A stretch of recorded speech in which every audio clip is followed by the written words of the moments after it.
Good morning, David. How are you? I'm great. It's Sunday, mock draft season. We did our thing last night, right? That's right. Well, thank you, everyone. Cynthia, good afternoon, good morning. Different sides of the country, of course. We try to do this Saturday show a little bit and closer in the morning. Sunday show, same thing. Grab a cup of coffee or something nice to sip on while you're watching. And yeah, every once in a while we'll go live in the evening. David does things, and we were working on his show last night. And David, you have been doing these mock drafts for the last couple times. You're up to episode 4. Now you're working on 5, if I'm correct. That's right. Next week it's 5. So how do you feel the show's been progressing? I know the views are one thing, but as far as like the information and the knowledge that you've been gaining on the draft, because after doing so many mock drafts, you're kind of becoming like a wizard, in my opinion. So how do you feel? well, I honestly feel like it's progressed very well. My knowledge of the prospects, has definitely increased, and I'm at the point like this next mock draft, I'm going to be searching for gems that nobody knows about. The guys that we pick late in the draft that end up working out. That's going to be my main focus this next draft. So, but I really do like how it's progressed, and I also like how whoever's on the show, they get to be GM for a draft, and you get to see everyone's different take on what we should do, right? So So I think it's cool. you're telling me, because I've been there almost every time, but you're opening a door to somebody like Cynthia or Tommy Huxley or Carcast or David, potentially Corona, if they wanted to come on maybe for an evening for a draft, they could be they could be the guy, huh? They could be Mr. GM They can or be Mrs. yeah, they could be GM for a draft. Hey, that's kind of cool. Being able to say, I'm pushing the buttons, I'm calling out the shots, I'm taking this guy. Why? Because I like the way his name is spelled. And sometimes it breaks down to it like that. Well, Remember Levi? there's Levi shouted out the guy with the best hair at the combine last night. So everyone has their thing, right? it is sometimes it comes down to that, when they start measuring your hand size and how high you can jump, and then you pull that helmet off, or well, if it's the combine, sometimes they're not even wearing a helmet, so you can just see that all that glory, right? So I mean, looks isn't everything. There's some guys out there, some notable guys that we've had on our team that had no hair but could play. And again, hair or no hair, it's not necessarily important. But one guy that we got right now currently with a lot of good hair, or creative hair, right? Hufunga. How do you feel about Hufunga right now? It seems like he's got like a mystery injury. I don't know. I don't want to put it out there, but it seems like it's Well, worse than it's being said, huh? I honestly think so, because look at how hard they're looking at free agent safeties. Mm-hmm. That says something in itself. And it makes me wonder, that they said he had a successful surgery, but is there something going on with his rehab that's not progressing well? Or, are we going to get just news out of nowhere that he had to go back in and get it reworked, which would obviously might even cost him the season, The reason But I'm yeah, bringing it there's, up yeah, the reason I'm bringing it up is sometimes injuries happen and then it slows a player down, or sometimes a player doesn't miss a beat.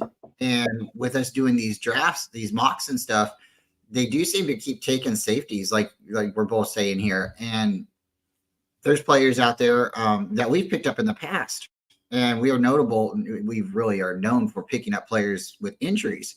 And I would have to say the only one that I can really think of that came from college that we drafted injured was Frank Gore.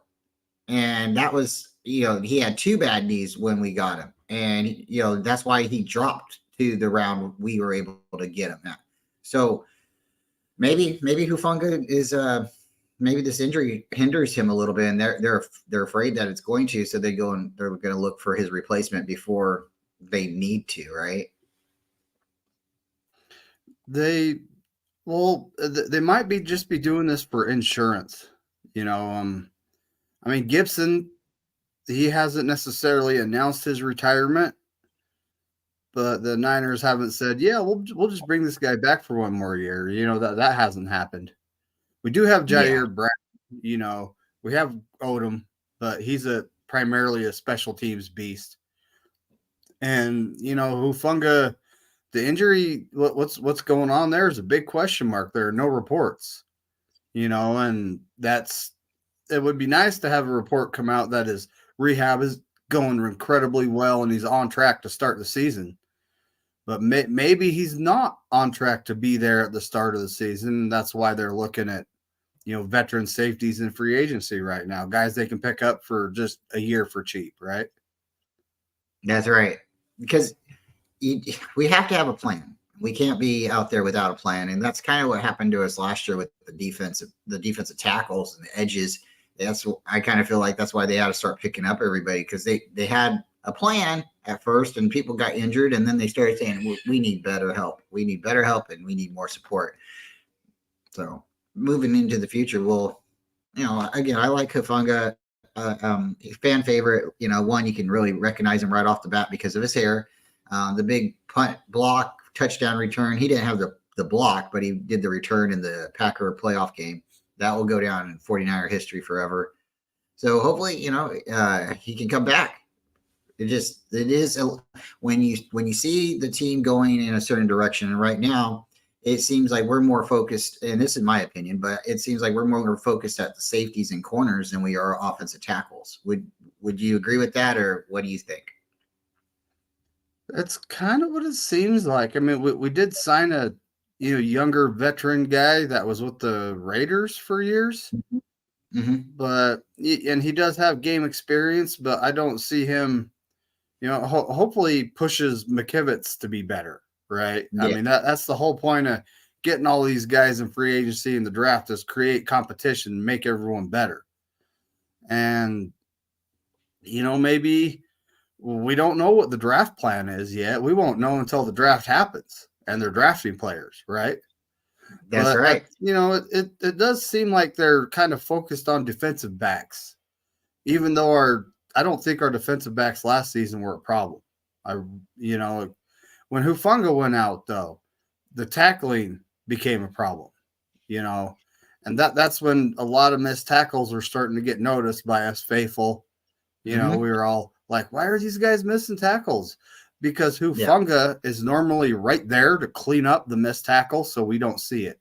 We don't notice it because it's handled right off the bat. But he wasn't there. You can't teach instincts, and that's something Hufunga has. He has a knack for being in the right place at the right time. He's not the fastest, he's not the biggest, he's not the strongest, but he plays intelligent, and that's something we very much missed last season. yeah, he does. He plays like a guy who's been there before, and just like you said, maybe not the fastest or strongest guy, but because he uses his instinct, and sometimes he's been burnt because his instinct was wrong. But I would say for the majority of the time, the guy is on it, and he's got the right plan, and he's at the right spot. So let's go ahead and let me get your opinions on some of these players that we've had since this draft season, and some of these players we've picked on in the past, and we'll just go through fast. We won't spend too long. I know other probably people's done this as well, but this is David Mcniner's opinion, and it's my questions. So it's going to be a different spin. All right. So let's go back to the Super Bowl, and we'll go as fast as possible. Not too fast. We want people to be able to hear us. But 1994 was our last Super Bowl, and somebody that's one of my favorite players, Bryant Young. We picked him number seventh, and he came from. He's a defensive tackle from Notre Dame. What's your thoughts on Mister? And we also picked up. I needed to know William Floyd, pick 28 from Florida, Florida State. He was a fullback.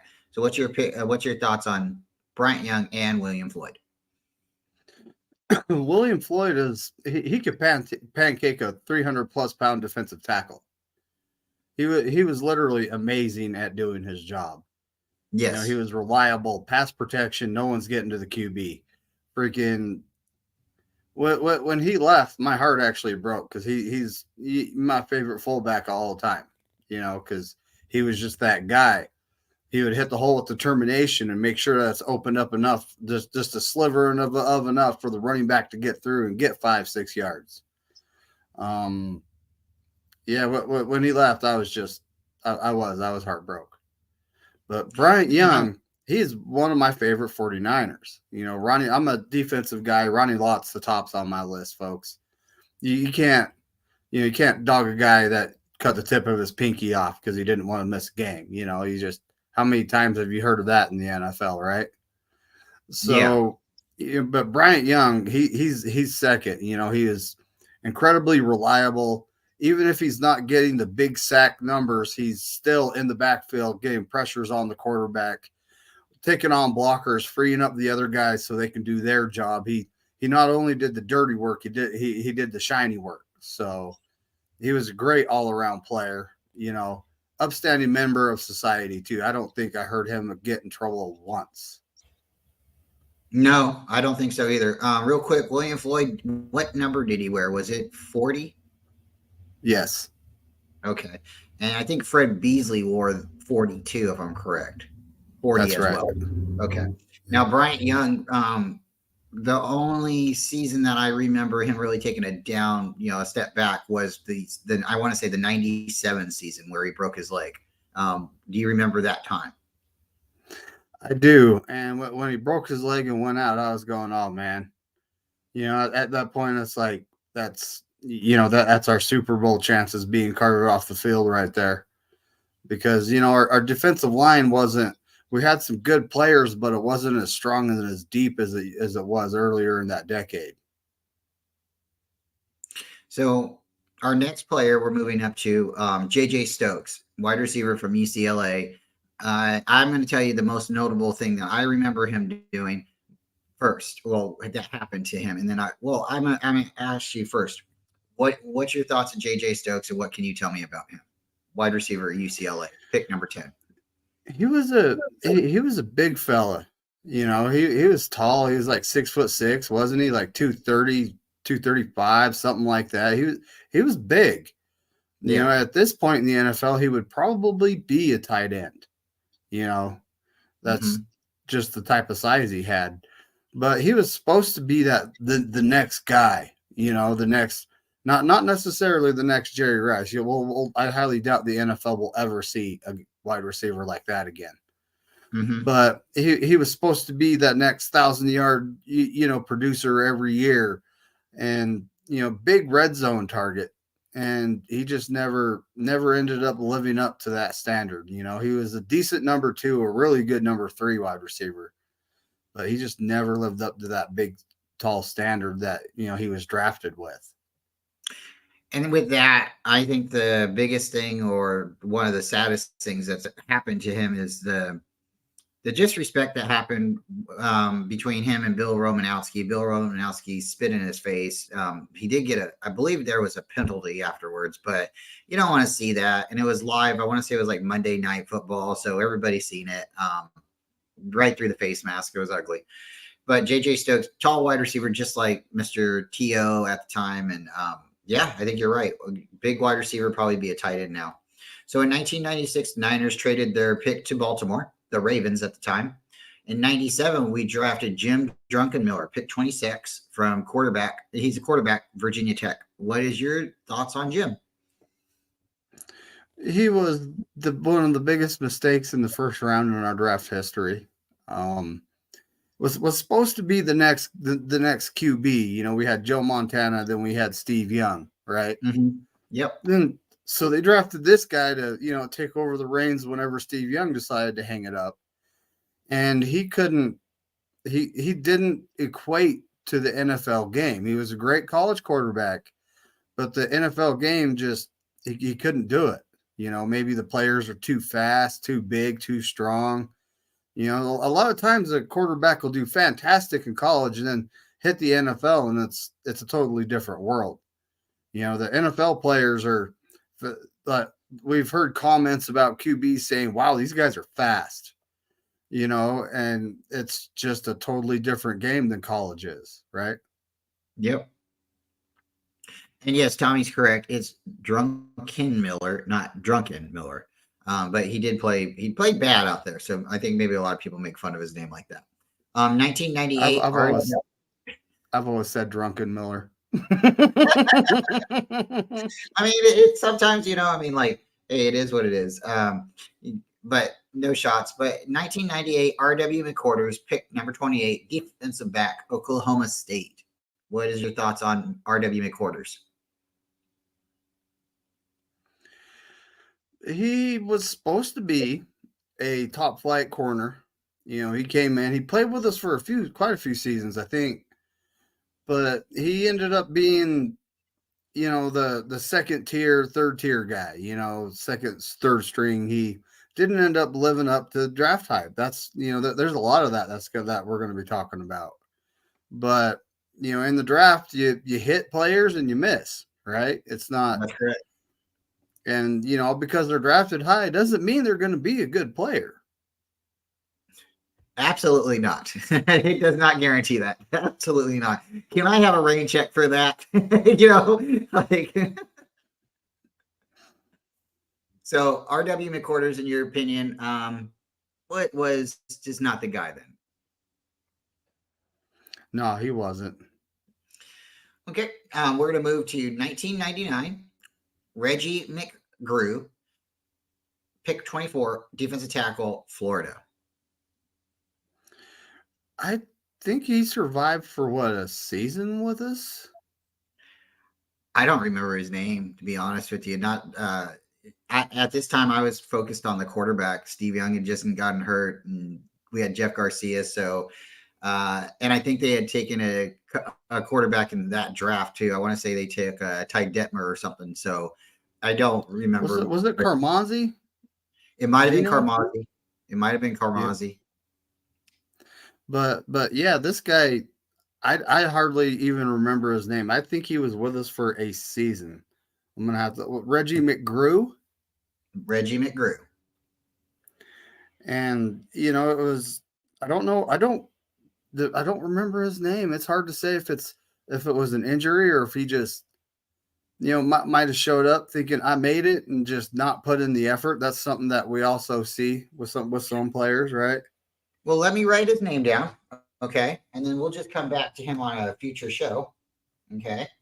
And what we'll do is we'll make a highlight of guys that we need to talk about a little bit more. So 1999. Okay, so the next player, I believe you do know this player, Ahmed Plummer, pick 24, defensive back. And we also have another player in 2000, Julian Peterson, pick 16, linebacker, Michigan State. So in 2000, we got two first. So Ahmed Plummer, he was with us for a while. Yeah. He was a good player.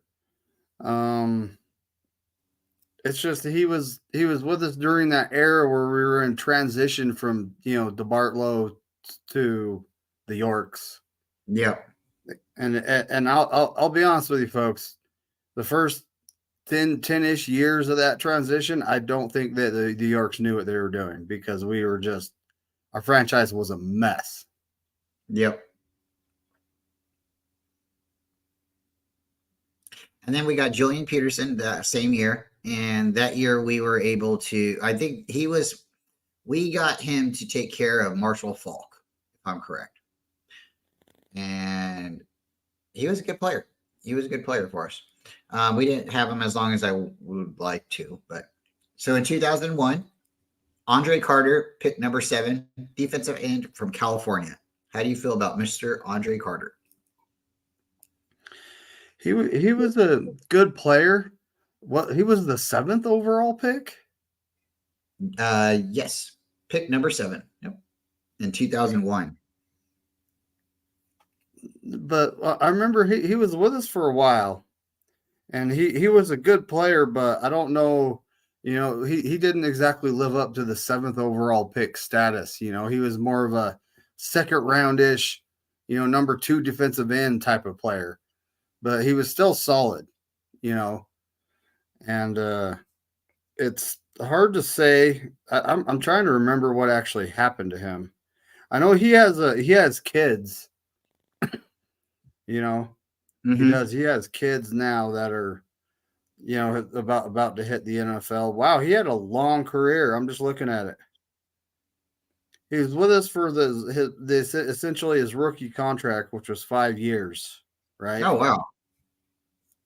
Had a season where he had 12 and a half sacks, but then the rest were like 6.5, 2, 4.5. But he went on to play with the Washington. They were the Redskins at the time, folks. Yeah. But he The went team on to play following it. there for 5 more seasons, and then he went to New England, Oakland, and back to New England. Okay, so in 2002, Mr. Mike Rump, pick number 27, defensive back, Miami, Florida.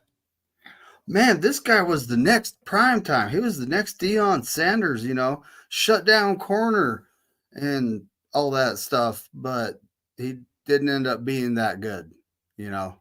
Mm.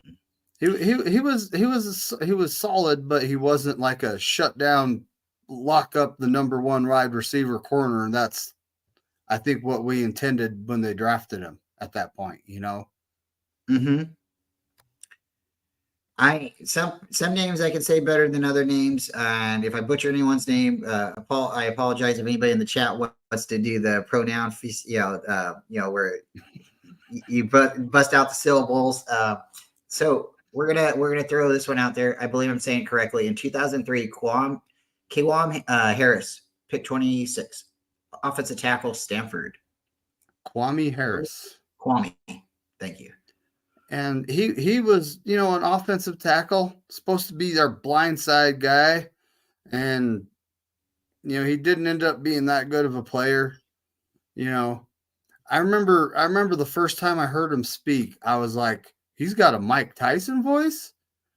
Like this big mountain of a man started talking, and it's like he's got a Mike Tyson voice. Holy crap! Like I didn't see that coming.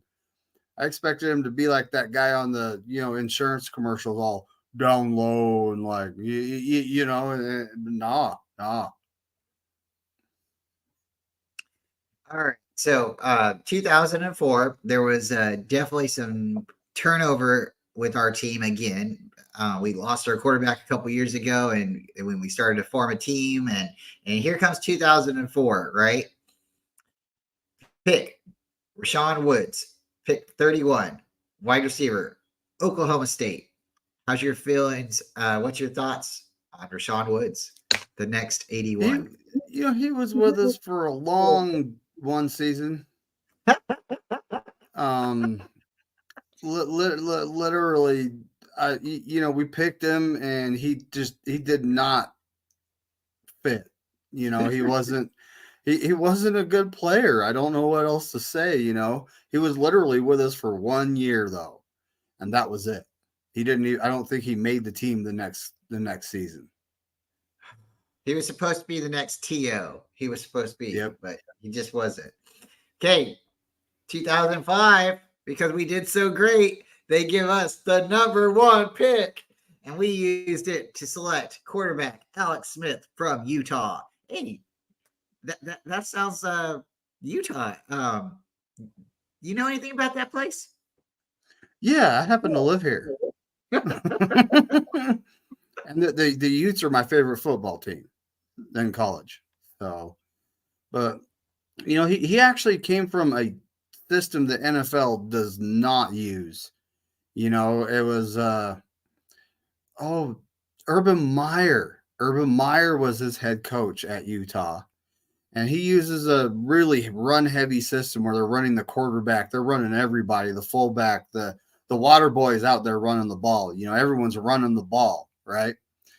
And I knew it was going to take a couple of years for him to actually make the transition to an NFL pro style offense. When we drafted him, but I can't remember the name of that test that they give draft prospects, but his intelligence was off the chart. the cognitive. I can't say it. I can't say it today. Sorry.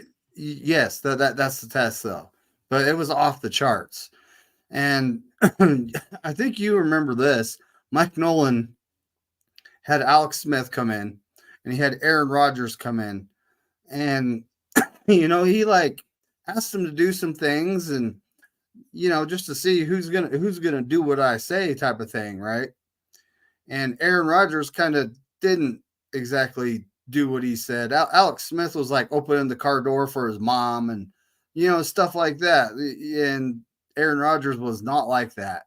So that's probably why we drafted Alex Smith. But shout out to the kid. He's not a kid, but shout out to him. He had 7 different offenses in his first 7 seasons. So, It's hard to learn a playbook when they keep on taking it from you and handing you a different one. It's hard to get on the field when you're injured. A lot of things, and then when you have multiple coaches, multiple coordinators, like we just said, even multiple players. For a long time, he didn't even have a wide receiver. It was really horrible. We had Frank Gore, Patrick Willis, and that was Alex Smith. That was it. That's all he had. So, Alex, we also had Vernon Davis though. We had Vernon Davis back then. Yeah. We did get Vernon Davis, and he had to mature a little bit. He did have to mature up a little bit, but that is true. So in 2005, you're correct. We had Alex Smith. In 2006, we got 2 picks, and you just named one. We selected Vernon Davis, pick number 6 from Maryland, tight end. And we selected Manny Lawson, pick 22, defensive end, North Carolina State. So what's your thoughts on Mr. BD, Mr. Vernon Davis? And then I'll get your thoughts on Manny Lawson. Vernon Davis was a great tight end, excellent pass catcher, above average run blocker. The run blocking wasn't necessarily his forte, but he could do it. But he was a killer receiving threat. Good luck to defenses, but but his first year, I think we actually had Norv Turner at one point as our offensive coordinator, and Vernon Davis, freaked out and, really loved the fact that we were bringing in Norv Turner, and he was with us for a year and then got hired, I think, to be the Chargers head coach, if memory serves me well. Norv Turner was a coordinator for the Chargers, I believe, and then he became a head coach. I think you're right. I think after Damian Thomason, that season happened, and was it Marty Schottenheimer? I think it was Marty. He might have been the head coach for it. Okay, but when he left, and after I think they had Drew Brees one more season, if I'm correct, or maybe they didn't. But then Norv Turner was the coach, and Norv Turner, he was a good coordinator, and I think in the right situations he would have been a really good coach, but they moved off of him too quick. We moved off of him.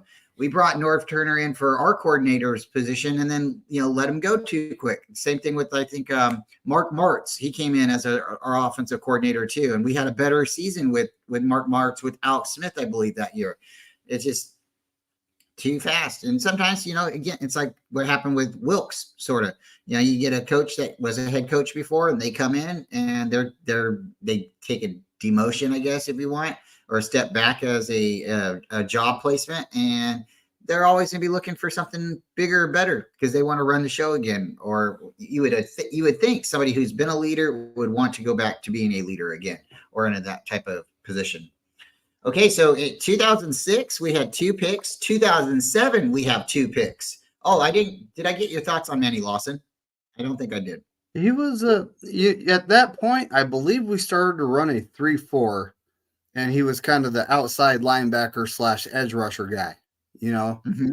And he was a solid player, wasn't going to defeat a team by himself, but he was still a good player. Yeah, I liked Manny Lawson. I did. Okay, so we're going to go to 2007. And like I was just super excited, we had two year with 2 first-round picks. We go to another year with 2 first-round picks. We pick up Patrick Willis, pick 11, linebacker, Mississippi. David, is there anything exciting happening with Patrick Willis? Anything that I need to know or the fans here need to know about Mr. Patrick Willis? Who was inducted into the Hall of Fame? Let's go. So you're telling everybody here, Mr. Patrick Willis back in 2007 is going into the Hall of Fame this year, or is it has made it? I sounds believe like he's already received his jacket and everything. You know, he was a great linebacker, though. Man, I mean, talk about an athlete. You know, he could go sideline to sideline. He could run with running backs, tight ends, and at the same time, he's hitting the hole and he's leveling you. You know, if you're the running back. So Patrick Willis was a beast, and it's kind of sad that his career got cut short by a foot injury. You know, but it's the NFL, right? NFL stands for not for long. Not for long. And you know why? Because they have to do things for a short period of time and put pressure on certain, aspects of their body, and they're told to perform. And sometimes injuries happen, and the injury is severe enough, but there's not enough time for it to heal. And their job is to get back on the field, and they could either take the time and say they're injured, or they could play through it. And this guy probably played through it too many times, but he's now going into the Hall of Fame. I think this year he's going to be inducted. He's going in Canton, Ohio. It should be in August, I believe. And he should, I believe it's in August. And I've seen the pictures. They've already got his jersey and stuff. I believe you're right. He's got his jacket. Now they're just, they're waiting for the ceremony. And that's why when he gets the mold of his head, I guess, like the enshrinement. I'm lost for the words right now. But in this year, we also drafted. So congratulations, Mr. Patrick Willis, for Hall of Fame. I'm laughing at the chat. The chat's popping, buddy. We got Tommy Don, Mrs. Tony Culp, Bryant's better half. We got John Jay, Damian Lee, buddy. How you doing? Haven't talked to you in a few days. Jay in the Bay popped in. What's good? There's no way I'm going to be able to match his energy saying that. So, no. Steve-O's in the chat too. Oh, we got Itchy 95. Thank you, Itchy, for coming through. Yep. All right. But a lot of players sometimes can be bust, and sometimes they bust through and they make a significant moment in history and they do something great. Patrick Willis definitely made his name known, and a lot of players, they look up to him, and that's why he's going to the Hall of Fame. Joe Staley, we picked him up in the same draft in 2007, pick 28, offensive tackle from Central Michigan. What's your thoughts on Mr. Joe Staley? Destined to be in the Hall of Fame. He made the Pro Bowl many, many times. He was a great player, great blindside blocker. For the most part in his career, he was reliable, although in 2019 he did get an injury, and that's when we saw a couple guys come in, like Justin School and Brunskill, and for both our starting tackles, and they filled in admirably for those games.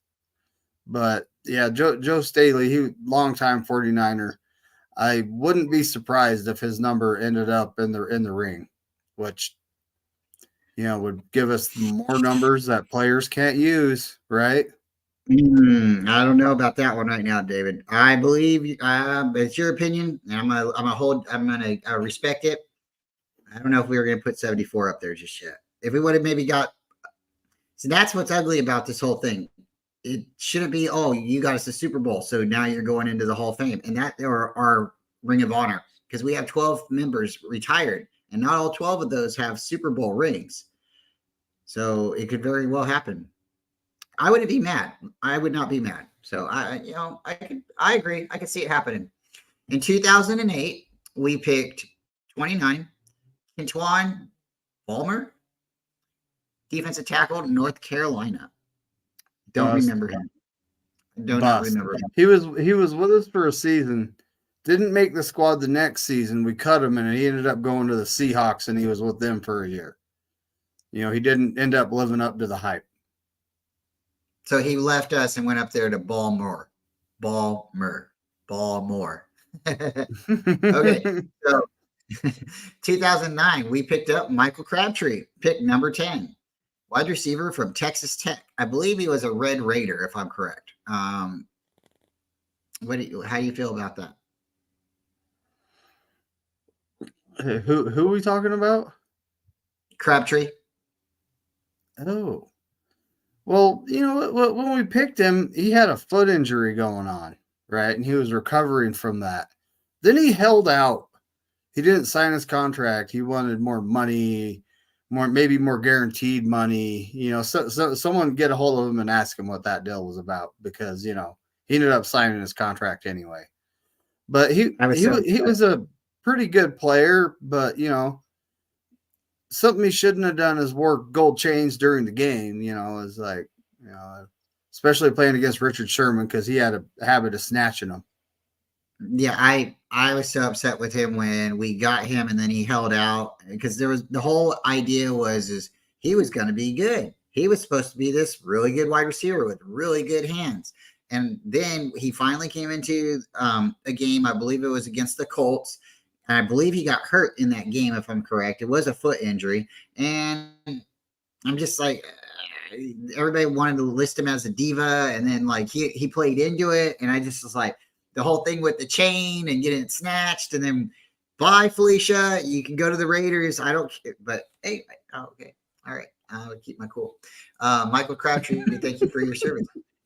All right, we're gonna move to 2010.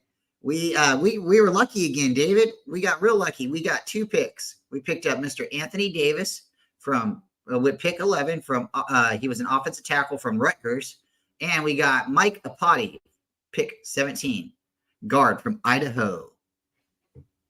What's your thoughts on Anthony Davis? Anthony Davis was a mountain of a man, and he had a lot of concussions, I think he was worried about like CTE, because at one point he retired and took a year off and then came back. And he didn't end up having a long career like a tackle pick that high should have. But could have been best for him though, because CTE is no joke. But he got a lot of concussions, and I don't know if he was just going in head first, and that's just not a good idea in the NFL, No. But either way, it happened to the guy. I mean, Mike Iupati was a great guard. And, while he was with us, it was like, he was over on the left side, and between him and Joe Staley, good luck getting to the blind side of our QB. And then he left us and went and played for the Sea Chickens for, quite a few years, made many Pro Bowls. Yeah. I can't stand it when someone leaves us and goes up there. I just can't. I think Potty, I don't remember him so much in Seattle, but I think I remember him in Arizona. But either way, I believe he went to both teams, because he's that good of a player. Yep. And he was just a really good run blocking.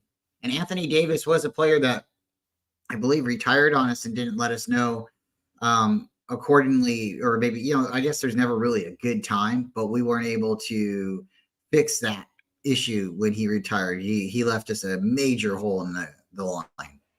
Okay, so 2011, we go and pick Aldon Smith, pick 7 from defense. He is a defensive end from Missouri. What do you think about Mr. Smith?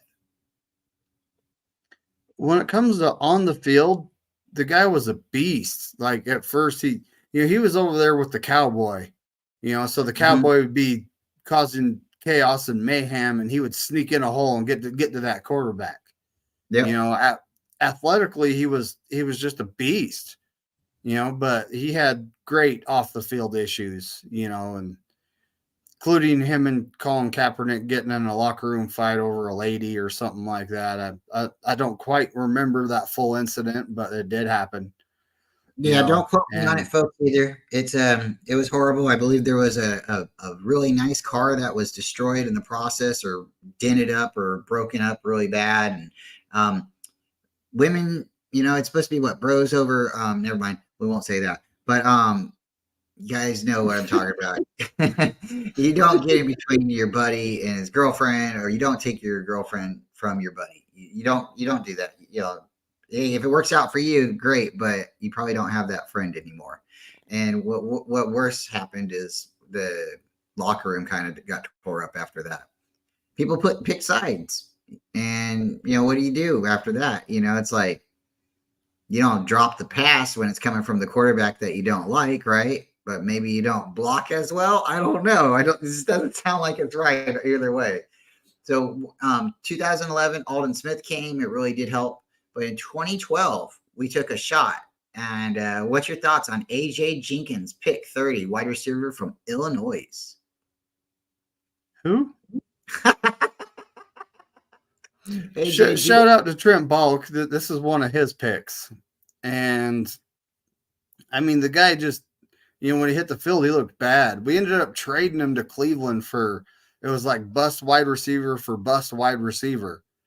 And, neither of them ended up working out or having a long career in the NFL. In 2013, we pick Eric Reed, pick 18, defensive back, LSU. What is your thoughts of the Tiger? He was a good safety. He ended up with, not a terribly long NFL career, but he was around for quite some time. And, he was in the right spot at the right time. He had those instincts that you just can't coach up or teach a player, right? Yeah. 2014, Jimmy Ward, pick 30, defensive back, Northern Illinois. So at the early part of his career, he was known as Hospital Ward because, he spent like the first several seasons with us. He was injured, and eventually he came around and, they fixed enough to the point where there wasn't much that they could fix. So he was, all right for a few years. And he was a good safety for our current team. He was the longest tenured Niner at one point, but he was a good safety for our current team for quite a few years. And then, he left. Last year was our first without Jimmy Ward since we picked him. But then he left for the Houston Texans, Yeah. Poor guy. They made him play almost every position. I think, I even seen him line up as a kicker one game. But he got hurt too, and I think he injured his foot, so he was out the rest of the season. So again, Hospital Ward, we appreciate you. You were stable to the team when you were healthy. You really helped out. All right. 2015, Eric Armstead, pick 17, defensive tackle. We got us a duck. From Oregon. And he was, he had one great season with us in 2019. Mm-hmm. And, that earned him a good big contract. But he was in there doing the dirty work and the not pretty stuff that doesn't gain stats. And, all kinds of people are like, look at his sacks. He doesn't get sacks. But he's in there eating up 2 blockers so someone else can get a sack, as he did. But and he had, I honestly think he had a pretty good career with us. Upstanding member of society. I believe he won the Walter Payton Award a few times if he wasn't in the running for it every year. And, this last season we asked him, hey, you missed 8 games last season. You missed 5 games this season. So can we get you to take a pay cut? That way we can bring in some depth and, that way when you're gone, we're not missing you so much. And he said no. And he bet on himself and ended up going. He's with the Jacksonville Jaguars. Shout out to my ex-British girlfriend. If you spend for the next 3 years. If you spend all your money on somebody really fancy, special, right? Supposed to be able to, last the whole season, right? But you only get maybe like 1 or 2 nights out of them. And then you look at your refrigerator and you're like, damn, there's nothing in the refrigerator. And you go to the cabinets and you're like, oh yeah, that's right. We went out to dinner the other night, but all I got is top ramen left. Eric, we need you to eat cheaper, man. Come on. When you're not around, we want something other than top ramen. So shout out to Eric. He was a great player for us for a long time. But yeah, if you got to move on, you got to go get the bag. I just want to say thank you very much, and we'll miss you. But you being in Florida is probably the best thing for you. Shout out to Trent Baalke and Eric Armstead reuniting. I bet it feels so good. All right, we're gonna move to 2016. DeForest Buckner. Hey, didn't we just take a defensive end, a defensive tackle? We got another duck, David. We got another duck. So you're telling me in 2015 we go and draft from Oregon. I guess we like them so much we go back in 2016 and we draft in Oregon again. So we get DeForest Buckner with pick number 7, and we also got Josh Garnett with pick 28, guard from Stanford. So what's your thoughts on Mr. Buckner? And then we'll get your thoughts on Mr. Garnett.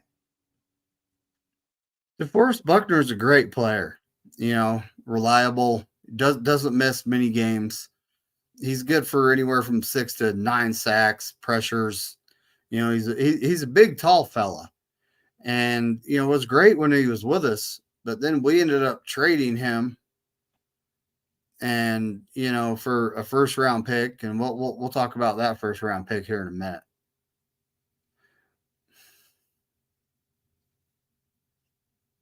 All right. So Joshua Garnett, Mr. Stanford. How do you feel about the guard we got? He was a good run blocker, but he didn't end up fitting, our system well enough to the point where he didn't. I mean, I think he was with us for 2-3 seasons, and that was it. He didn't live up to the first round expectations, right? No, he did not. And that's why people are like, let's go get a lineman in the first round. Really? Okay. I don't think our history shows that. Okay, we can go back to a potty. We can go back to it was a potty, and it was Anthony Davis at the time, I believe. Yes, in 2010. But Anthony Davis, again, so we went 50-50 in that one. Okay. All right. So we're going to move to 2017. Hey, we get lucky again. Why are we getting so lucky, David? 2016, 2017, we get 2 picks. All right, so we're picking up a guy. We get the 3rd overall pick, Solomon Thomas, defensive end. So, whoa, we went defense. We went defense in 2015, 2016, 2017. Okay, so we're picking up Solomon Thomas, defensive end from Stanford. So we must like Garnett that much. We're going after another Stanford guy. What's your thoughts, Solomon Thomas? Well, he did great at the combine. He upped his draft stock, and he was a beast at the Underwear Olympics. Yes, he was, and ended up coming in the league and just didn't live up to the standard that for the 3rd overall pick in the draft. And truth be told, we passed on some players that at this point still hurt. Right? I won't mention their names. Solomon, no. That'll be a whole nother show. Solomon Thomas, I think he got injured. I think he had a concussion one of his first games, and I think that kind of stunted his or what we wanted to see out of him, right? So in 2017, we got 2 picks. We got the 3rd overall pick, and we got the 31st overall pick. Reuben Foster, linebacker from Bama. What do you think about that? Man, that guy, he was an athlete. He was a beast. He was supposed to come in and be possibly the next Patrick Willis, right? But he ended up getting cut for off the field issues. And he is the reason why the Niners will not take a chance on anyone that has off the field issues. I think it's honestly a big reason why Charles Omenihu isn't with us anymore. 2018, Mike McGlinchey, pick 9, the OT, offensive tackle, Notre Dame. I think this could be one of your favorite players. So I'm going to give you as much time as you want to talk about Mr. McGlinchey. Great run blocker. When it comes to run, if we were running the ball every down, he would have been one of the most productive, offensive tackles in the league. And PFF kept giving him high scores, and I'm sitting there going, "Are you guys actually watching the game, or are you just, have your AI watching and oh look, he did good here and there. We're going to score him high." But when it comes to pass blocking, I don't think he could stop my grandma. You know, there were moments where it was like, the last season when he was with us, the Washington Commanders at that time, that he was we snapped the ball, the play was going for a good 2-3 seconds, and he's still in his stance. Like, where are you, buddy? You know, where are you? Like, you hanging out in the Caribbean at this point? And is that where your mind's at? It's like the play's happening, people are moving right in front of you. It was like I was going, what? I was watching that play, going, what exactly is he doing? Then he started blocking. I think he was trying to keep a mosquito from getting to our QB. That's just what I think. I don't know if he stopped him though. We'd have to ask the QB if he ended up with a mosquito bite. Crazier things have happened. It could totally be Hey, possible. don't forget the Micah Parsons incident in the playoffs too. That was like WWE style choke slammed, and a 6 foot 3 250-pound guy is not supposed to be able to do that to a 6'8" pushing 300-pounder. It's horrible. It is. It's one of those things you don't want to admit to, but it's all everybody does. It's kind of human nature. When you see somebody fall, like trip and fall, you try not to laugh, but sometimes you laugh, right? Well, even when it's like your family member, you try not to laugh, but you kind of maybe if it happens and I'm not laughing at you, it's funny. We all trip and fall a little bit, right? Well, same situation that happened with like McGlinchey, that's our guy, right? We don't want to see anything bad happen to him. But when Parsons pushed him over like that, what do you do? You're like, damn, come on, man, you're my boy, Blue, get back up there. So I don't know. I mean, hey, I'm glad he's still out there. I had some weirdness thinking about him too when I seen him and it was before training camp and he was really skinny and you're supposed to be a lineman and it's like, oh man, you would think this guy's going to be like a brick wall, like something, but when you're really skinny, I don't know what you're blocking, but so that was a great experience for the Niners. Good guy, been on the team for a while, and now he's on to Denver Broncos on a big contract. Yeah, yep. And he got his bag, and he's over there in Mile High, so more power to him. In 2019, we pick up defensive end from Ohio State with the number 2 overall pick, Nick Bosa. What's your thoughts? The biggest contract in San Francisco 49er history as at this point. He is one of the top edges in the league. Had an off year last year, but when you don't show up for OTAs and training camp, that stuff will happen, right? That happens. It does. But I mean, he is a beast of a player, and one of the pieces we're missing is who's on the other side of him, which is something that was actually addressed. Oh man, well, wow, wow. All right, so fingers crossed. Hopefully everything works out, and this year he puts out a better. It's not effort. It might have just been like you said, maybe held him back a little bit, and but yeah. Okay, what he needs to do though? The one thing he needs to work on, he needs to go take acting lessons. That way, when he's being held, he can make it really dramatic for the ref, so the ref has to call it.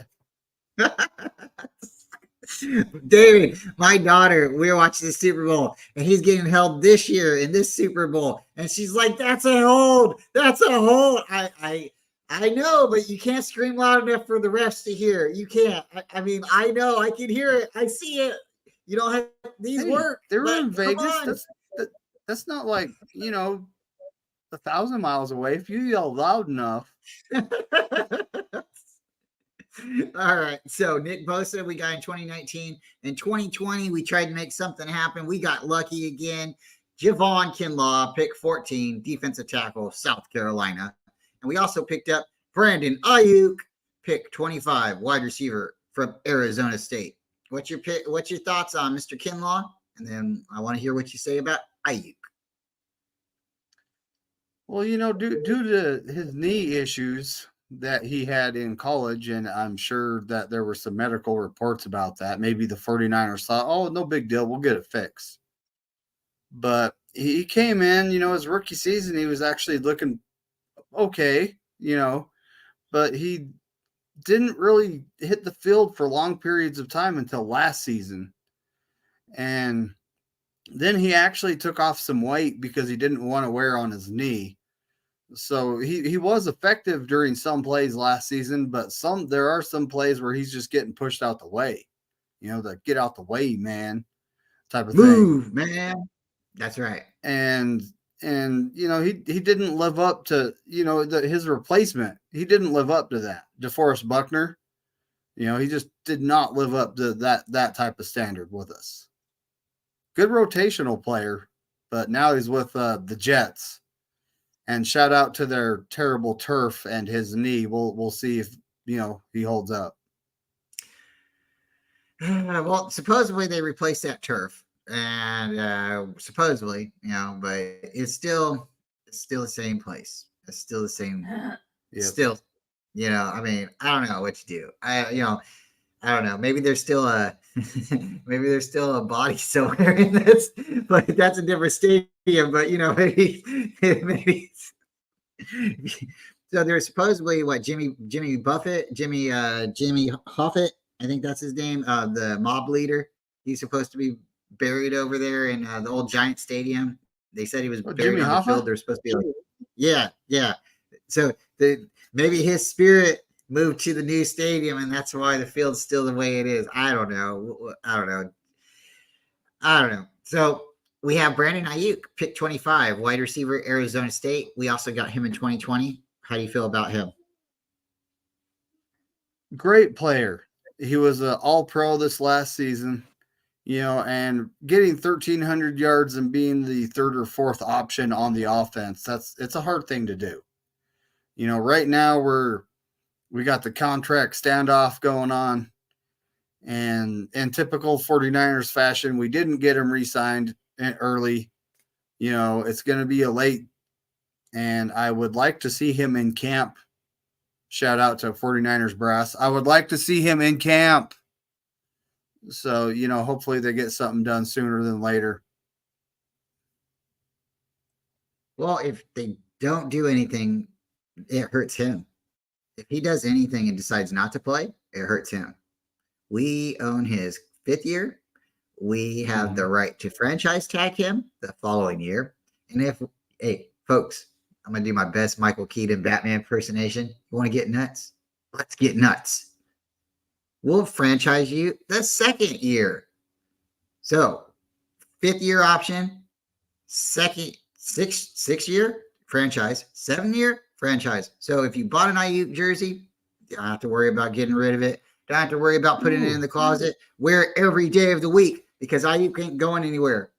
He's not going anywhere. And if he wants on to, top of that, if he chooses to sit out the season, we actually then his 5th year option doesn't count. It will actually be next season.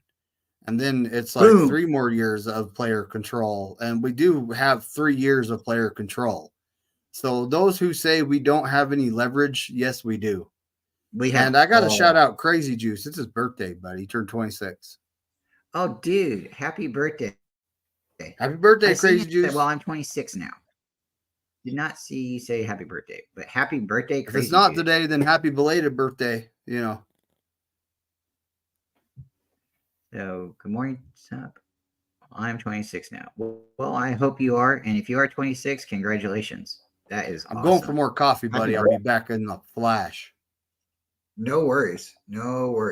So, in 2021, folks, I'm going to get David's opinion here and thoughts, of course, but I'll just let everybody know. Trey Lance, pick 3, quarterback, North Dakota State. This is a really interesting year in 2021 because there were so many quarterbacks that came out. Not all the quarterbacks necessarily got to play right away. Not all those quarterbacks started, and some of the quarterbacks started and maybe didn't go to necessarily the right place. And that's kind of how it works with the draft. Players go to teams that are really bad, and they're supposed to be that guy that comes in and just can fix everything, but they can't because there's more than one position. There's more than one need for most bad teams. It'll be really, really seldom and random that a player will go to a team and they are that missing piece. So, David, in 2021, we were just talking about how the quarterbacks there was multiple prospects and they still are great great. They have aspirations to be good. You can't really call any one of them a bust quite yet, but it just really depends on their future. And even if their future doesn't pan out, it doesn't mean that they're a bust. I guess it's just your opinion at that point. I don't really like the term bust so much, and you don't either. I know that. So in 2021, the Niners moved up to pick 3, and we drafted Trey Lance, quarterback, North Dakota State. What's your thoughts on Trey Lance? He didn't get a chance. He was a raw prospect with high-end potential being drafted to a team that's ready to win right now. So, just saying that, we didn't develop him. He didn't get the playing time he needed to actually develop into that prospect that we thought we were getting, right, with us. And then, we got that one guy with the Mr. Irrelevant is what a lot of folks call him, which he's Mr. Relevant now, folks. Mm-hmm. He's Mr. Relevant. And he came in and he showed that he could efficiently run Kyle's system and, had some tools that the former starter, James Richard Garoppolo, didn't have. He could score it out of the pocket, and the kid's got some wheels. But, Trey Lance, we didn't give him what he needed to develop into the QB that we thought he was going to be. He got hurt in that Seahawks game, was done for the season. And then, here come James and him taking off with 300 pounders and on one foot, that didn't exactly work out. And then here comes Brock Purdy, our rookie QB into the game. And everyone's like, oh, he had one good game. I'm not willing to say he's the guy moving forward. And then he took us all the way to the playoffs. And, there's a lot to the story of Trey Lance. Right now he is with the Dallas Cowboys. There's a lot of Cowboys fans thinking that he's gonna beat out Dak. At some point this season, he will beat out Dak and take the starting job. I don't know. It's yet to be seen, There definitely is a lot of people rooting for the guy. And it's, yes, one, because of his personality. They get behind him. He's a good guy. But then, he does have a lot of athleticism too. And people want to see it pan out.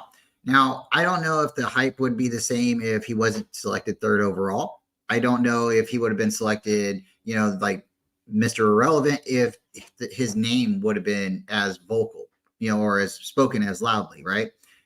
If people would have noticed him, because Kenny brings up a good point here. Lance left college too soon.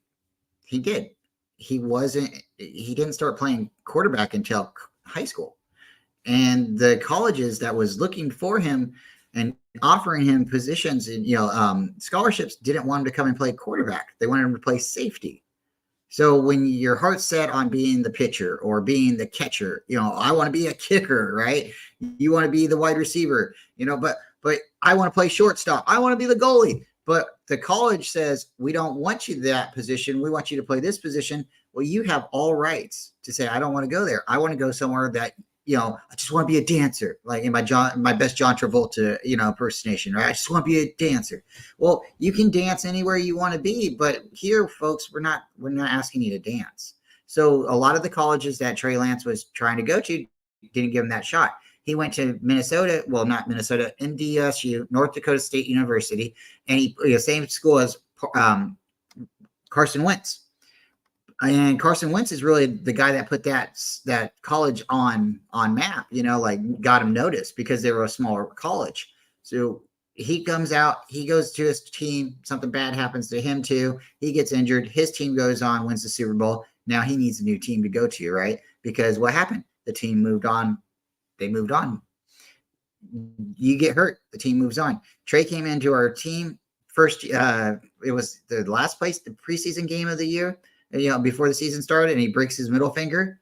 You can't ask the guy to throw the ball like in the middle of the season with a broken finger. And they had to start him. They made him run. They made him a running back, a running quarterback playing running back, right? And then he gets hurt in that game because he would have started the next game, even though he lost that game.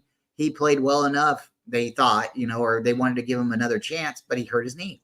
So here comes Jimmy back into the monsoon game against the Colts. And, who beat us there?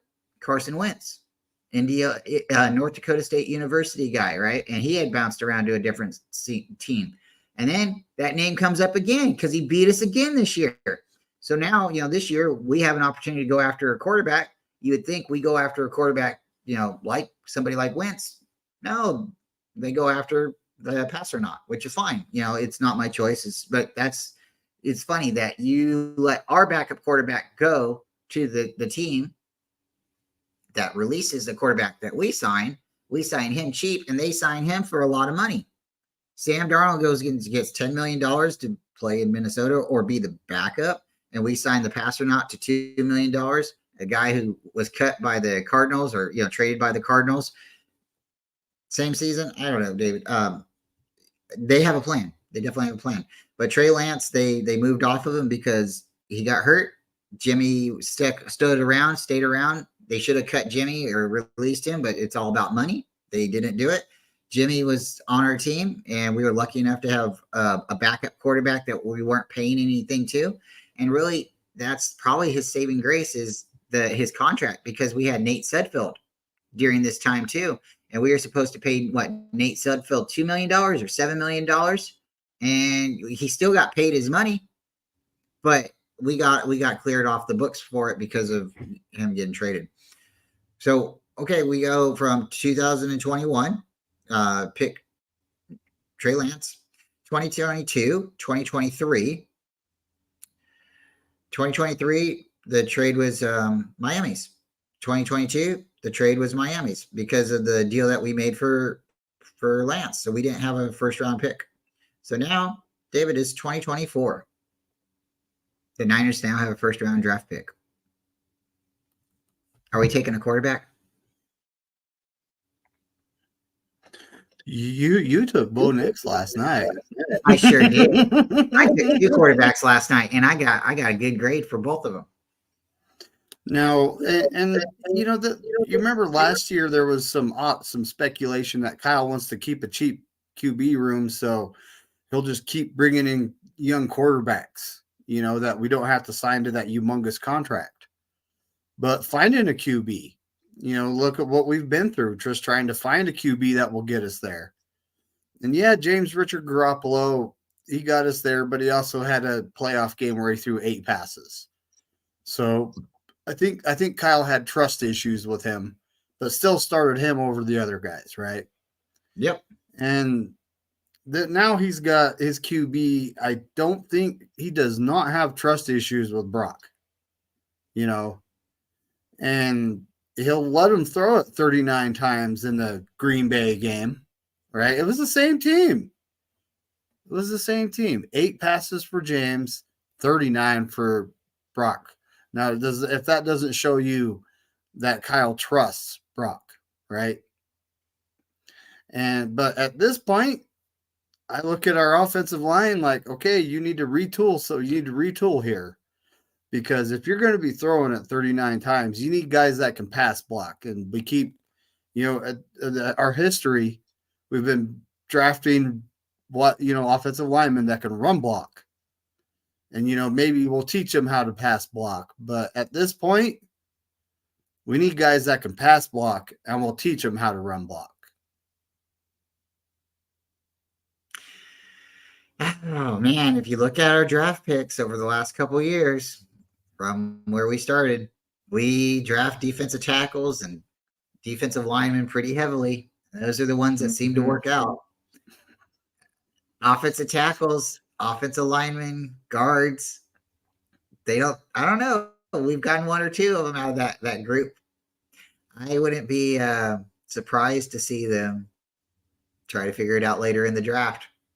But that's what's fun about speculating and going through it and looking at it and trying to find some kind of similarity or some kind of wrinkle, right? You're like, what are they doing? But you can't always say, well, this and this is going to add up because these guys back here aren't on the team anymore. These guys right here, maybe or maybe not know these guys or know their direction, but like the Niners were on that West Coast offense. There was several years we went away from that. Now we're trying to come back to it. So David, I don't know. I mean, like maybe go back to basics, but at this point, we don't need too many things out there right now. It seems like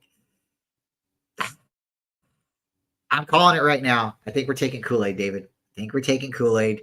And I think if he falls to us at 31, the Niners will take a safety. Hold on. Kool-Aid. Okay, so the big question, what flavor is the red Kool-Aid? It's cherry. You don't go and grab Kool-Aid and say, oh, I'm getting the red flavor. The flavor is cherry. The only thing you can do, I'm going to get the purple one. No, you're getting grape Kool-Aid, right? You don't go and you don't get pink Kool-Aid. You get strawberry, right? So David, the reason orange Kool-Aid is my favorite is because I love oranges.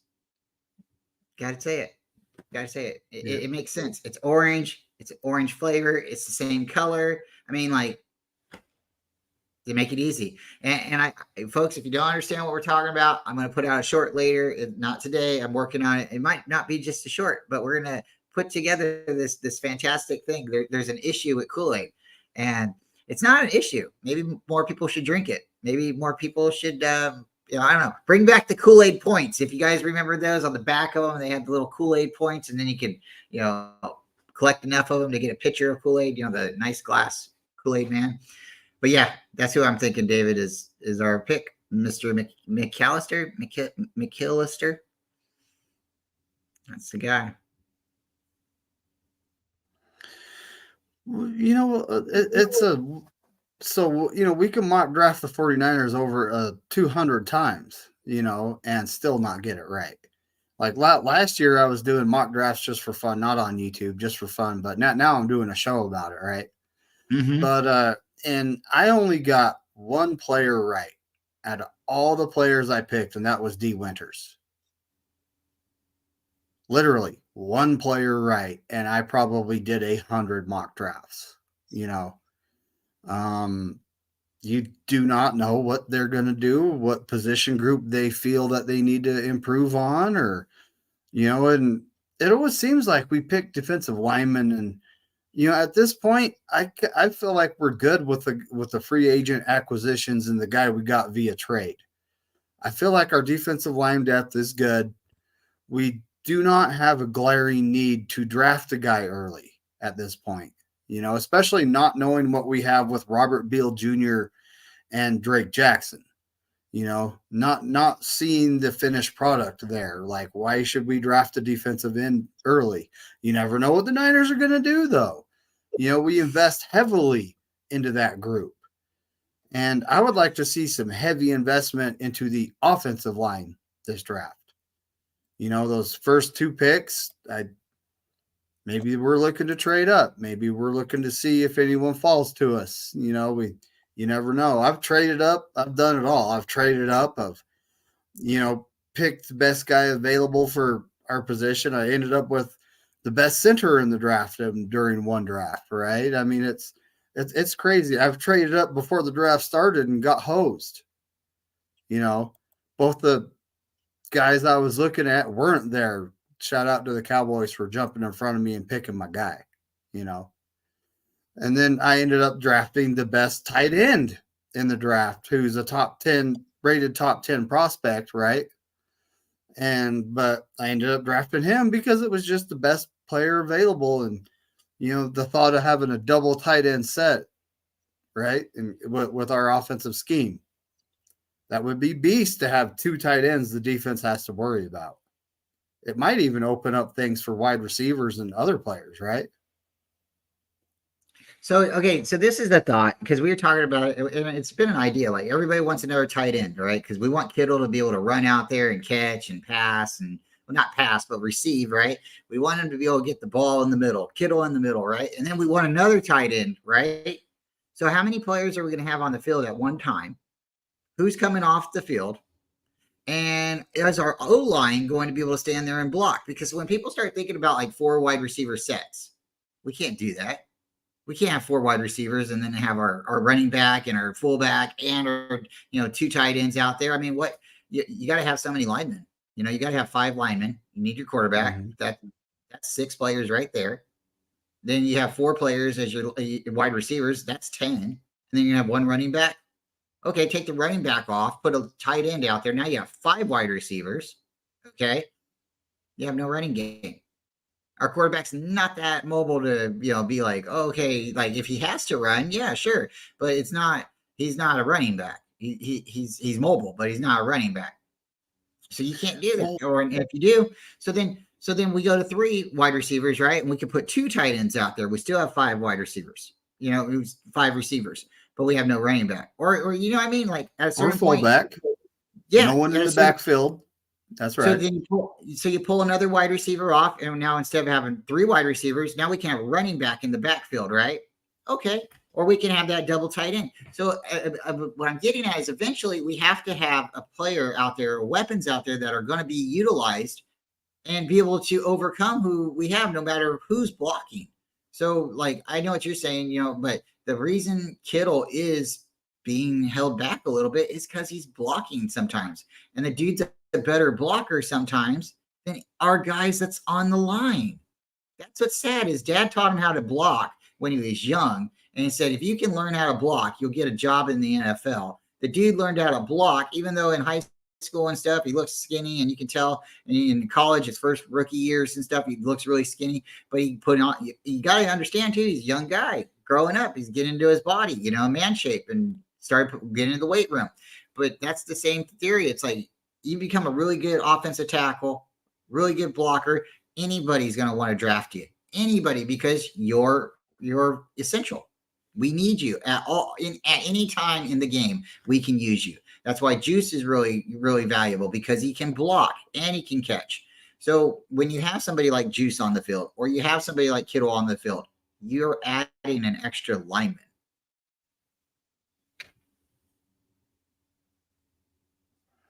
It is like having an extra lineman out there. And I mean, with Kyle's offense, it probably would be taking Juice off the field, put the tight end in. Then you have 2 wide receivers, 2 tight ends, and a running back, because you know how big the check down is in Kyle's offense, right?